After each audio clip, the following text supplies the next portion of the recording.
So I just came back from my first semester of college. Being a freshman trying to learn and survive 2020 in the midst of a global pandemic has been incredibly interesting to say the least. Since I've been home, I've been able to reflect a bit more on my high school days.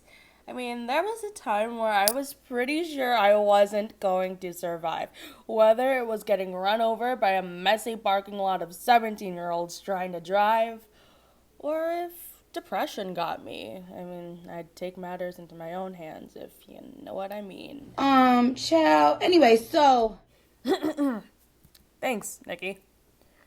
Anyways, I remember the time being 16 years old and fearing if some person would walk into my school and murder me or my classmates. I remember school shooting protests at school and the marches around the world. I mean, it was a scary time. But within the time of being back home from university, I woke up one morning browsing Netflix, as one does, and I came across this 12-minute animated short entitled If Anything Happens, I Love You. Captured by the 2D animation structure, I turned it on right away, and what I found shattered me. So, what is it about? If Anything Happens is about two grieving parents, a mother and a father, after the loss of their young daughter who passed from a tragic school shooting. A Gilbert Films production, directors Michael Govier and Will McCormick created a heart-wrenching story representing the thousands of people who are affected by this kind of violence. This story takes place in the home of this grieving couple, starting off with the two of them eating dinner on opposite ends, not speaking. Immediately, I was already feeling isolated and tense at this point. I mean, I had just woken up at 10 a.m. Now I'm about to throw myself at this depressing short film first thing in the morning.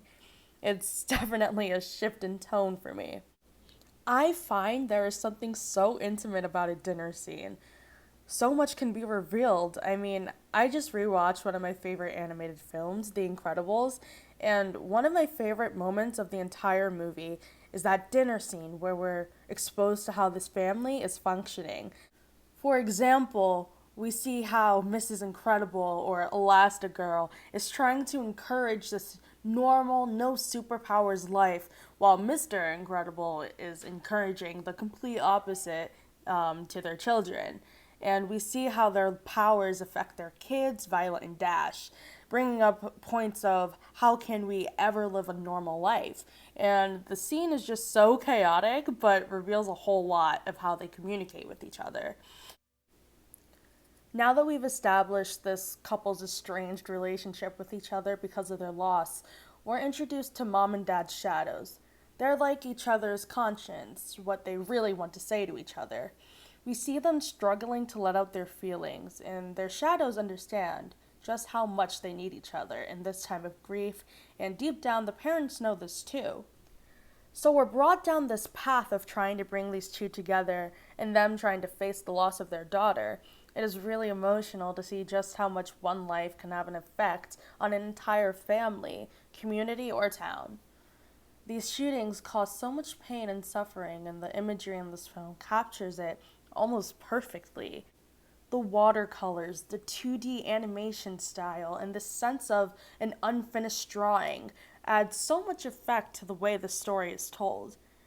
I hope I'm pronouncing her name correctly, but Young Yo, I really hope I'm saying that right. But, I mean, gorgeous. Her talent is so bold here and apparent in this film. She is the illustrator for the movie. No explained that she wanted there to be very minimal use of color to allude to the true emptiness the couple was dealing with, and it works perfectly.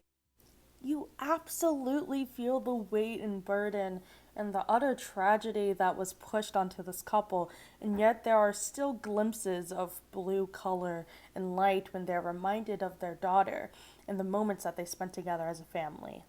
It is such a clever and tender use of creativity.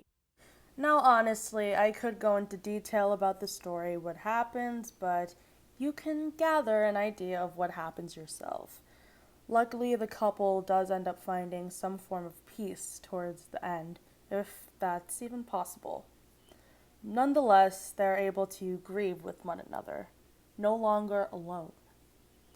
But really, this short broke me because I don't think I was aware of how lucky I am to have lived all of these years. There's something about school shootings that really get me to my core. I remember when the Sandy Hook shooting occurred, happened here in Connecticut where I live. Simply being a young kid, wondering how this could have happened to anyone, just simply towns next to me. And since then, I always think that could have been me. But here I am, 18 years old, in college, remembering the faces 8 years later of those who are no longer with us. I'm still here, able to walk, breathe, eat, and explore. It's a scary thought to think about what could have been. But there were times where I genuinely did not think I would be standing here making this video today. I was certain of that. But I'm really here, and so are you.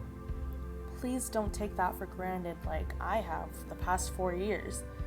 Every day is a new opportunity to learn, to grow, and to feel.